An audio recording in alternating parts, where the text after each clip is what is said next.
Laughing like a hyena that's just heard a good one from another hyena.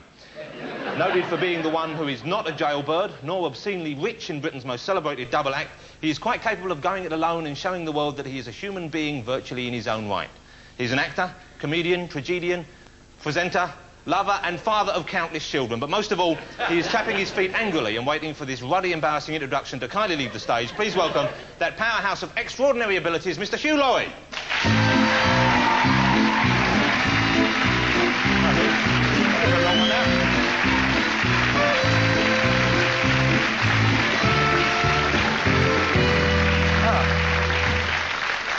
Thank you for joining us, Hugh. Well, that's very good of you to have me. Yes. Now, at the moment, you're enthralling us all as Bertie Wooster on Jeeves and Wooster. No, it's absolutely first class. Do you enjoy playing that kind of chap, the sort of upper-class twit sort of thing? Yeah, well, yeah, it's good fun. It is good fun. I mean, it's very good fun being in something as big as that because we had, we had canvas chairs with our names on the back. I mean, that's serious, isn't it? But it was kind of, I mean, an extraordinarily pampered lifestyle you're getting into, and there were times when it was, you did think this is, when Stephen, we'd be doing a scene and Stephen would suddenly be, suddenly take my shoes off in the middle of it. Get out of it. It was, it's an extraordinary life they led. It's good fun to do, yeah. Were you a big fan of Woodhouse originally? Did you like? Yeah, a huge fan. Yeah, I mean, I was mostly into it was mostly the Blandings Castle novels. I came to Jeeves and Wooster pretty late, but I've always been a huge fan. Yeah, I mean, funny man. I was always a Smith man myself. But did you have a problem? I mean, was it Smith the books? I mean, not Smith the person, who there are far too many of, unfortunately. Yeah. But was it difficult for you coming to play a part that is so well known? I mean, most people anyway have read a Woodhouse book or they've seen the Dennis Price, Ian Carmichael series. Yeah, I mean, the Ian Carmichael one was a long time ago, of course. I mean, no disrespect to Ian, but it was, so I don't know how many people, remember that in detail. But yeah, it was a bit nervy because the people who love Woodhouse a lot of them are a bit mad, actually. It's a religion for a lot of people, and they really do live it. And if you don't come up to scratch, they let you know.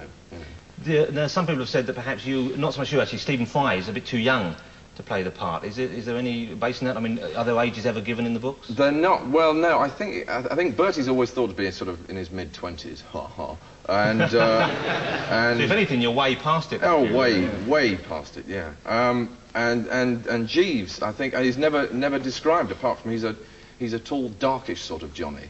That's all it says. But I mean, Stephen's a very odd man, really, because he was born at the age of about 45, and then has got sort of slightly younger as time has gone by. He's now about 25. He's regressing, isn't he? He's bought himself a motorbike. Motorbikes, leather jackets, jeans, Jonathan. And he'll be oh yes, I've heard. And he'll be getting some Lego soon as well. We won't be long. No, absolutely. Well, let's have a look. We've been talking about the show. Some people may have missed it in all its pristine excellence. So let's have a look at a clip. This is a clip from Jeeves and Wooster. A poop, Jeeves. And what's more, a poop who drinks nothing stronger than orange juice. I was not aware of that, sir.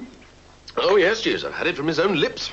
Whether from some hereditary taint or because he promised his mother he wouldn't, Gussie Fingnoddle's never pushed so much as the simplest gin and tonic over the larynx. And he expects, this poop expects, Jeeves, under these conditions, to propose marriage to the girl he loves. Well, one hardly knows whether to smile or weep. What? You consider total abstinence to be a handicap in a gentleman wishing to make a proposal of marriage, sir? Well, dash it, Jeeves, use your intelligence. Were it not for the juice of the grape and the grain, weddings would be a thing of the past. Proposals, but a dim memory. Without it, Jeeves, we babble. Well, I thought you looked terrific there, but Stephen just looked like a tall, dark Johnny to me. He did, yeah. Now, at the moment, we're almost overrun with double acts. You've got your French and Saunders, or even Saunders, there's Hale and Pace, Smith and Jones, of course, Fry and Laurie. Why do you think it's almost like a return to traditional comedy, it seems to me? Well, I don't know. It's an extraordinary boom. I sometimes think that really that comedy, it feels to me rather like the situation with house prices about 10 years ago, that all these double acts are sitting around rather like estate agents. In fact, they quite sound like estate agents. In fact, Fry and Laurie could be an estate agent, and we're twanging our braces and going, the market's pretty strong at the moment, actually, yeah. Pretty soon it's all going to crash, and quite rightly so. I think we've had enough, haven't we? Well, enough comedy or enough estate agents? Enough comedy. Well, no, estate agents, no, we have to feel sorry for them. But you've artfully combined the two with your estate agent commercials, of course. Nice of you to bring those up. Well, I won't dwell on them. No, no, no, right. As commercials go, they're marvellous. Oh, well, that's very good of you to say. Which is damned by they're fake short. praise. They're short. Nice and short. How did you and Stephen actually get together? I know you were at Cambridge, but, I mean, why did you become a partnership? Did your eyes meet across a crowded It was exactly that. It was exactly that. We didn't speak for the first week or so. It was just one motel room to another. You know, it was heady days, Jonathan, heady days. Somehow language didn't seem to be important then. You know, you find other means of expression. Just touching? Yes. Well, you've got to keep you on those tall, dark Johnnies, haven't you? Yeah. You really don't. Well, let's talk about Stephen a little more, because obviously he's a big part of your life. What would his best and his worst points be?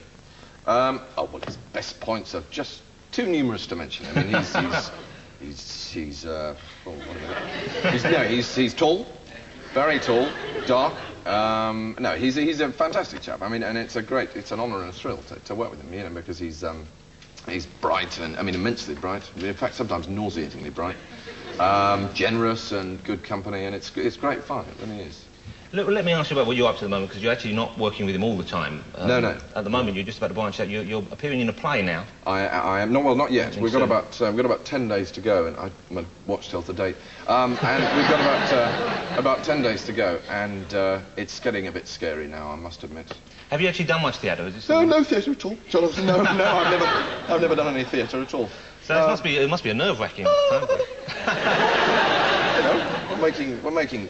I spend about 18 hours of every day in the lavatory at the moment. Yes, that's true. But then actually it's not just me, because Ben Elton, who wrote the play called Gasping, has not written a West End play before, and the producer's not produced one before, and the director's not directed one before. That's a very solid basis to build upon, isn't it? Yeah. So we've got naivety and freshness on our side. So at the moment, though, I mean, it's especially, I don't want to make you feel even more worried and frightened, but it's especially dangerous time to open. The critics seem so savage. I know. They've been closing things left, right and centre. I mean, they have turned into really the Japanese whaling fleet, you know, that they will go on and on and on until the species is extinct.